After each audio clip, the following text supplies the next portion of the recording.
He started to work his way back to the stern on his hands and knees, being careful not to jerk against the fish. He may be half asleep himself, he thought, but I do not want him to rest. He must pull until he dies. Back in the stern, he turned so that his left hand held the strain of the line across his shoulders and drew his knife from its sheath with his right hand. The stars were bright now, and he saw the dolphin clearly, and he pushed the blade of his knife into his head and drew him out from under the stern. He put one of his feet on the fish and slid him quickly from the vent top to the tip of his lower jaw. Then he put his knife down and gutted him with his right hand, scooping him clean and pulling the gills clear. He felt the maw heavy and slippery in his hands, and he slid it open. There were two flying fish inside. They were fresh and hard, and he laid them side by side and dropped the guts and the gills over the stern. They sank, leaving a trail of phosphorescence in the water. The dolphin was cold and a leprous gray-white now in the starlight, and the old man skinned one side of him while he held his right foot on the fish's head. Then he turned him over and skinned the other side and cut each side off from the head down to the tail. He slid the carcass overboard and looked to see if there was any swirl in the water. There was only the light of its slow descent. He turned then and placed the two flying fish inside the two fillets of fish. And putting his knife back in its sheath, he worked his way slowly back to the bow. His back was bent with the weight of the line across it, and he carried the fish with his right hand. Back in the bow, he laid the two fillets of fish out on the wood with the flying fish beside them. After that, he settled the line across his shoulders in a new place and held it again with his left hand resting on the gunwale. Then he leaned over the side and washed the flying fish in the water, noting the speed of the water against his hand. His hand was phosphorescent from skinning the fish, and he watched the flow of the water against it. The flow was less strong, and as he rubbed the side of his hand against the planking of the skiff, particles of phosphorus floated off and drifted slowly astern. He is tiring, or he is resting, the old man said. Now let me get through the eating of this dolphin and get some rest and a little sleep. Under the stars and with the night colder all the time, he ate half of one of the dolphin fillets and one of the flying fish, gutted and with its head cut off. What an excellent fish dolphin is to eat cooked, he said, and what a miserable fish raw. I will never go in a boat again without salt or limes. If I had brains, I would have splashed water on the bow all day, and drying, it would have made salt, he thought. But then I did not hook the dolphin until almost sunset. Still, it was a lack of preparation, but I have chewed it all well, and I am not nauseated. The sky was clouding over to the east, and one after another the stars he knew were gone. It looked now as though he were moving into a great canyon of clouds, and the wind had dropped. There will be bad weather in 3 or 4 days, he said, but not tonight and not tomorrow. Rig now to get some sleep, old man, while the fish is calm and steady. He held the line tight in his right hand and then pushed his thigh against his right hand as he leaned all his weight against the wood of the bow. Then he passed the line a little lower on his shoulders and braced his left hand on it. My right hand can hold it as long as it is braced, he thought. If it relaxes in sleep, my left hand will wake me as the line goes out. It is hard on the right hand, but he is used to punishment. Even if I sleep 20 minutes or a half an hour, it is good. He lay forward, cramping himself against the line with all of his body, putting all of his weight onto his right hand, and he was asleep. He did not dream of the lions, but instead of a vast school of porpoises that stretched for 8 or 10 miles, and it was in the time of their mating, and they would leap high into the air and return into the same hole that they had made in the water when they leaped. Then he dreamed that he was in the village on his bed, and there was a norther, and he was very cold, and his right arm was asleep because his head had rested on it instead of a pillow. After that, he began to dream of the long yellow beach, and he saw the first of the lions come down onto it in the early dark, and then the other lions came, and he rested his chin on the wood of the bows where the ship lay anchored with the evening offshore breeze, and he waited to see if there would be more lions, and he was happy. The moon had been up for a long time, but he slept on, and the fish pulled on steadily, and the boat moved into the tunnel of clouds. He woke with the jerk of his right fist coming up against his face and the line burning out through his right hand. He had no feeling of his left hand, but he braked all he could with his right, and the line rushed out. Finally, his left hand found the line, and he leaned back against the line. And now it burned his back and his left hand. And his left hand was taking all the strain and cutting badly. He looked back at the coils of line, and they were feeding smoothly. Just then the fish jumped, making a great bursting of the ocean, and then a heavy fall. Then he jumped again, and the boat was going fast, although line was still racing out, and the old man was raising the strain to breaking point, and raising it to breaking point again and again. He had been pulled down tight onto the bow, and his face was in the cut slice of dolphin, and he could not move. This is what we waited for, he thought, so now let us take it. Make him pay for the line, he thought. Make him pay for it. He could not see the fish's jumps, but only heard the breaking of the ocean and the heavy splash as he fell. The speed of the line was cutting his hands badly, but he'd always known this would happen, and he tried to keep the cutting across the calloused parts, and not let the line slip into the palm nor cut the fingers.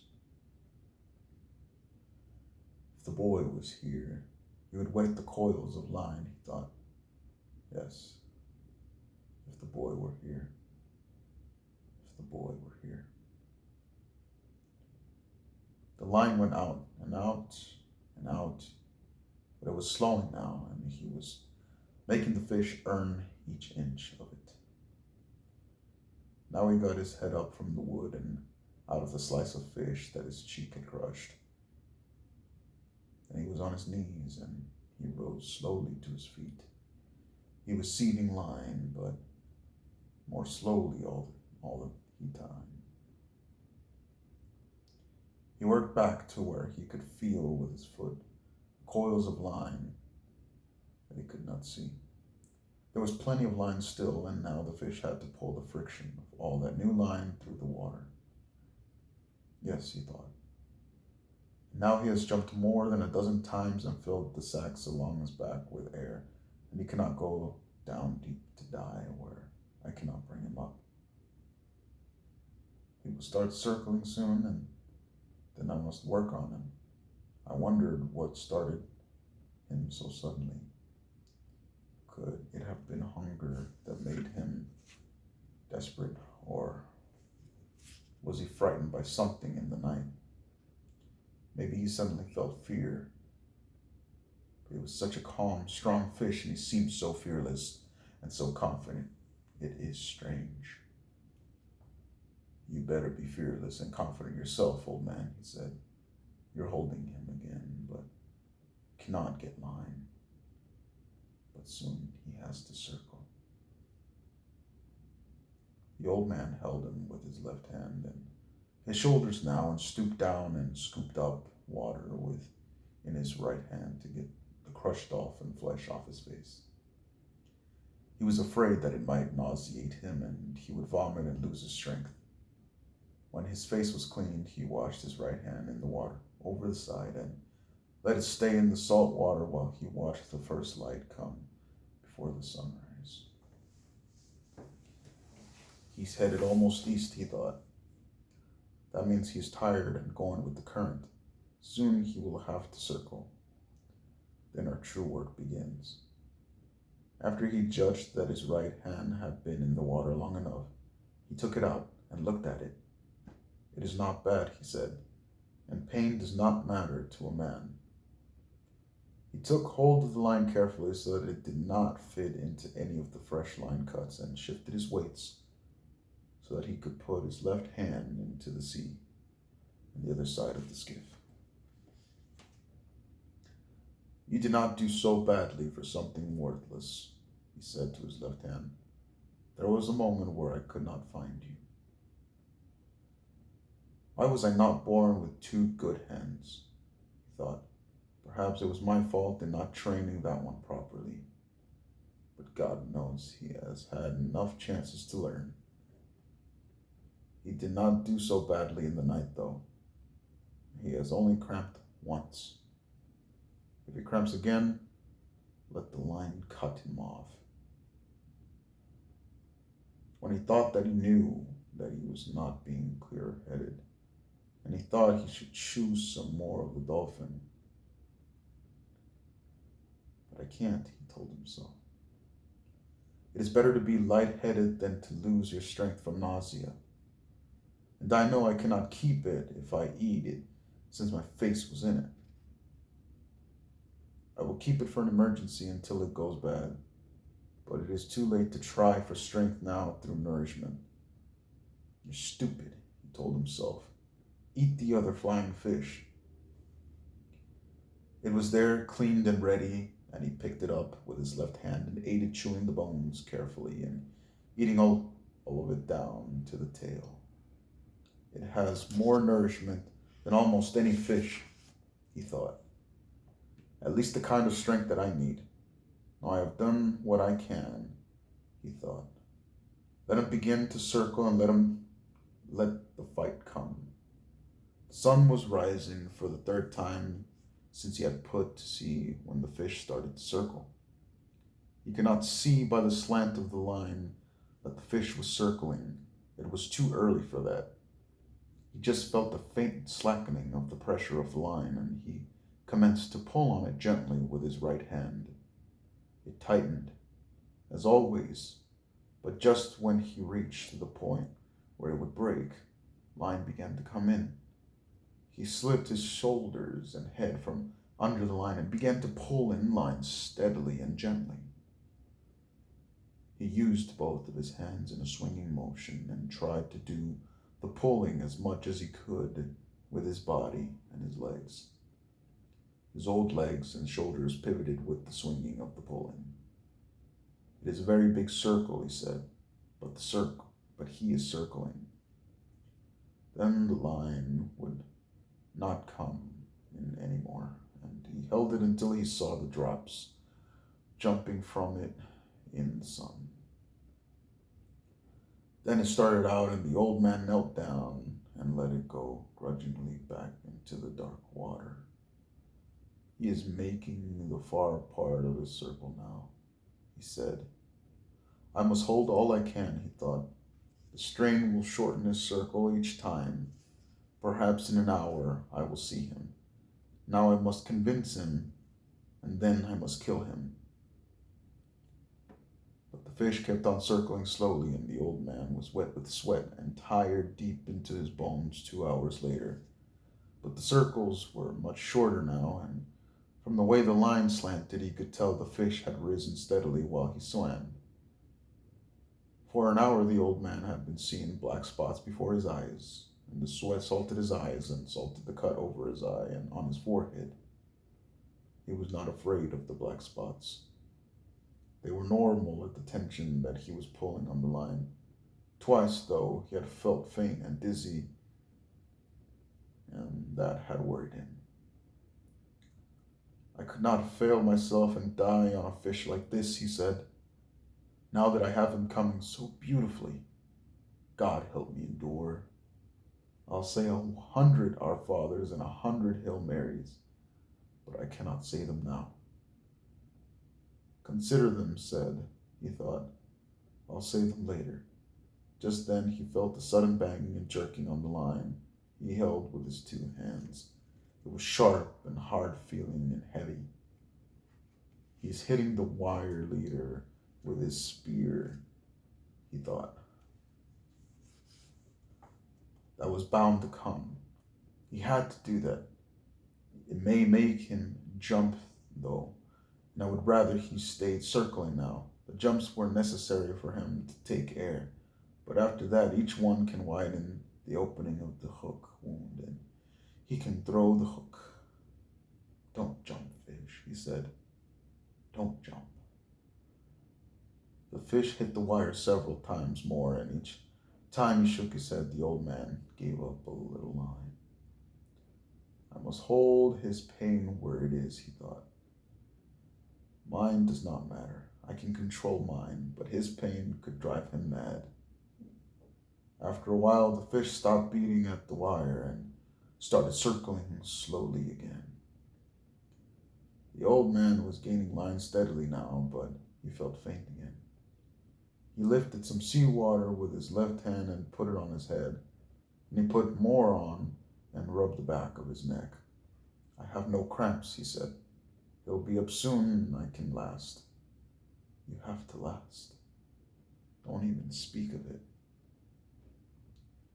He kneeled against the bow and for a moment slipped the line over his back again.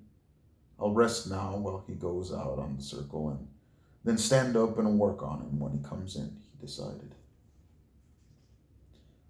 It was a great temptation to rest in the bow and let the fish make one circle by himself without recovering any line. But when the strain showed the fish had turned to come toward the boat, the old man rose to his feet and started the pivoting and the weaving, pulling that brought in all the line he gained. I'm tireder than I had ever been, he thought. And now the trade wind is rising. But that will be good to take him in with. I need that badly. I'll rest on the next turn as he goes out, he said. I feel much better. Then in 2 or 3 turns more, I will have him.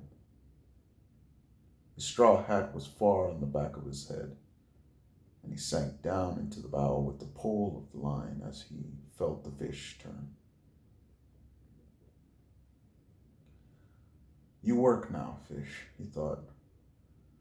I'll take you at the turn. The sea had risen considerably, but it was a fair weather breeze, and he had to have it to get home. I'll just steer south and west, he said. A man is never lost at sea, and it is a long island. It was on the 3rd turn that he saw the fisherman first. He saw him first as a dark shadow that took so long to pass under the boat that he could not believe its length. No, he said, he can't be that big. But he was that big. At the end of this circle, he came to the surface only 30 yards away, and the man saw his tail out of water. It was higher than a big scythe blade and a very pale lavender above the dark blue water. It raked back, and as the fish swam just below the surface, the old man could see his huge bulk and the purple stripes that banded him. His dorsal fin was down, and his huge pectorals were spread wide. On this circle, the old man could see the fish's eye and the 2 gray sucking fish that swam around him. Sometimes they attached themselves to him. Sometimes they darted off. Sometimes they would swim easily in the shadow. They were each over 3 feet long, and when they swam fast, they lashed their whole bodies like eels. The old man was sweating now, but from something else besides the sun.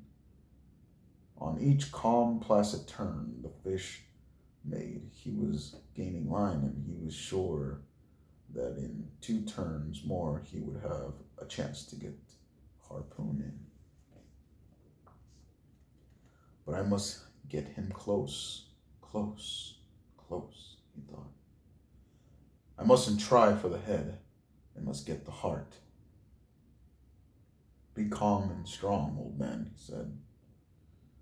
On the next circle, the fish's back was out, but he was a little too far from the boat. On the next circle, he was still too far away, but he was higher out of water, and the old man was sure that by gaining some more line that he could have him alongside. He had rigged his harpoon long before, and its coil of light rope was in a round basket, and the end was made fast to the bit in the bow. The fish was coming in on his circle now, calm and beautiful looking, and only his great tail moving. The old man pulled on him all that he could to bring him closer. For just a moment, the fish turned a little on his side. Then he straightened himself and began another circle. I moved him, the old man said. I moved him then. He felt again now, but he held on the great fish, all the strength that he could. I moved him, he thought. Maybe this time I can get him over. Pull, hands, he thought. Hold up, legs, last for me. Head, last for me. He never went. This time, I'll pull him over. But when he put all of his effort on, started it well out before the fish came alongside, and pulling with all his strength, the fish pulled part way over, and then righted himself and swam away. Fish, the old man said. Fish, you're going to have to die anyway. Do you have to kill me too? That way nothing is accomplished, he thought. His mouth was too dry to speak, but he could not reach for the water now. I must get him alongside this time, he thought. I am not good for many more turns. Yes, you are, he told himself. You're good forever. On the next turn, he clearly had him. Nearly had him. But again, the fish righted himself and swam slowly away. You are killing me, fish, the old man thought. But you have a right to. Never have I seen a greater or more beautiful or calmer or more noble thing than you, brother. Come on and kill me. I do not care who kills who. Now you are getting confused in the head, he thought. You must keep your head clear. Keep your head clear and know how to suffer like a man. Or a fish, he thought. Clear up, head, he said in a voice that he could hardly hear. Clear up. Twice more it was the same on the turns. I do not know, the old man thought. He had been on the point of feeling himself go each time. I do not know. But I will try it once more. He tried it once more, and he felt himself going when he turned the fish. The fish righted himself and swam off again slowly with the great tail weaving in the air. I'll try it again, the old man promised, although his hands were mushy now and he could only see well in flashes. He tried it again and it was the same, so he thought, and he felt himself going before he started. I will try it once again. He took all his pain and what was left of his strength and his long-gone pride, and he put it against the fish's agony, and the fish came over onto his side and swam gently on his side, his bill almost touching the planking of the skiff, and started to pass the boat, long, deep, wide, silver and barred with purple, and interminable in the water. The old man dropped the line and put his foot on it, and lifted the harpoon as high as he could and drove it down with all his strength, and more strength he had just summoned, into the fish's side just behind the great chest fin that rose high in the air to the altitude of the man's chest. He felt the iron go in, and he leaned on it and drove it further and then pushed all his weight after it. Then the fish came alive with his death in him and rose high out of the water, showing all his great length and width and all his power and his beauty. He seemed to hang in the air above the old man in the skiff. Then he fell into the water with a crash that sent spray over the old man and over all the skiff. The old man felt faint and sick then, and he could not see well, but he cleared the harpoon line and let it run slowly through his raw hands. When he could see, he saw the fish was on his back with his silver belly up. The shaft of the harpoon was projecting at an angle from the fish's shoulder, and the sea was discoloring with the red of the blood from his heart. First, it was dark as a shoal in the blue water that was more than a mile deep. Then it spread like a cloud. The fish was silvery and still and floated with the waves. The old man looked carefully in the glimpse of vision that he had. Then he took 2 turns of the harpoon line around the bit in the bow and laid his head on his knees. Lay his head on his hands.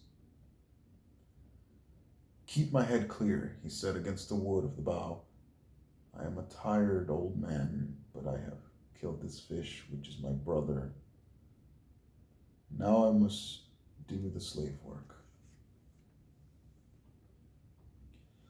Now I must prepare the nooses and the rope to lash him alongside," he thought.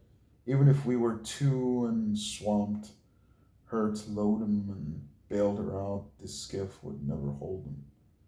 I must prepare everything, and then bring him in, and lash him well and step the mast and set sail for home."